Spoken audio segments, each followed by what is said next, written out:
심전도를 측정할 수 있는 제품은 앞에 소개한 6개 외에도 우리가 일반적으로 사용하는 애플워치나 갤럭시 워치도 가능한데요. 이 때문에 누구를 보고 시장에 들어가야 하는지, 즉 타겟 고객을 누구로 할지에 대한 설왕설래가 있는데요. 우리가 이렇게 한번 생각을 해볼게요. 왜 웨어러블 심전도계가 보험 적용을 받았죠? 기존에 홀터가 있음에도 불구하고요. 왜냐하면 기존의 홀터도 좋은 제품이지만 부정맥을 진단하기에는 한계가 있었던 거예요. 부정맥을 정확하게 진단하려면 24시간보다 오래, 좀 장기간 착용해야 하는데 홀터를 실생활에서 오래 착용하기는 아무래도 어렵잖아요.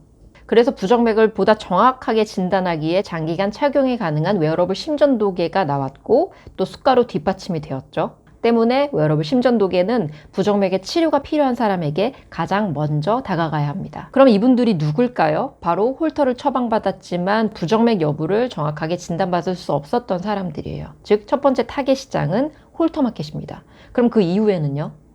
여기에서 웨어러블 심전도계 시장을 바라보는 첫 번째 핵심 포인트가 있는데요. 홀터 마켓에서 쉐어 게인을 한 이후에 얼마나 잠재 고객을 끌어들일 수 있느냐예요. 여기서 잠재 고객이라 함은 급여권 안에서의 얘기고요. 부정맥 진단이 필요한 사람들을 얼마나 설득해서 웨어러블 심전도계를 처방할 수 있는가가 시장의 크기가 될 거예요. 때문에 홀터 마켓 이후의 잠재 시장은 부정맥이 현재는 있지는 않으나 향후 발생 가능성이 다른 집단에 비해 높은 사람들이 될 거예요. 그런 분들이 바로 심혈관 질환 등 심장 질환이 있는 분들, 그래서 심장 스텐트 삽입술과 같이 치료를 받으신 분들일 거고요. 더 확대하자면 심장 질환의 위험 인자를 가지고 계신 분들, 이를테면 고령인데 고혈압, 고지혈증, 당뇨 등이 있으신 분들입니다.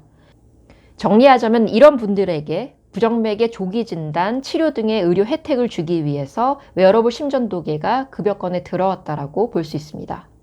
웨어러블 심전도계 시장을 바라보는 두 번째 핵심 포인트는요. 누가 마켓의 스탠다드가 될 것인가입니다. 각 제품마다 사양이 천차만별이에요. 무게, 크기, 길이, 모양 다 다르고요. 착용 중에 샤워가 되는 게 있고 안 되는 게 있고 IoT로 실시간 데이터가 전송되는가 하면 기존 홀더와 같이 메모리에 저장했다 나중에 한꺼번에 옮기는 경우도 있어요.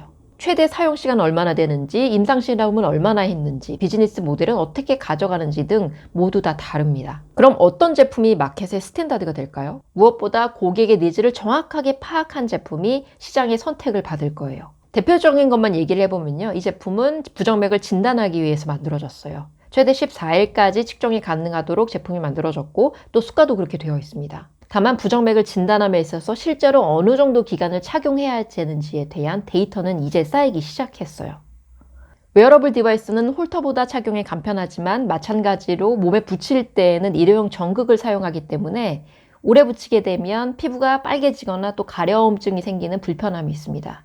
그래서 오래 사용할수록 환자의 수능도가 낮아지게 되겠죠.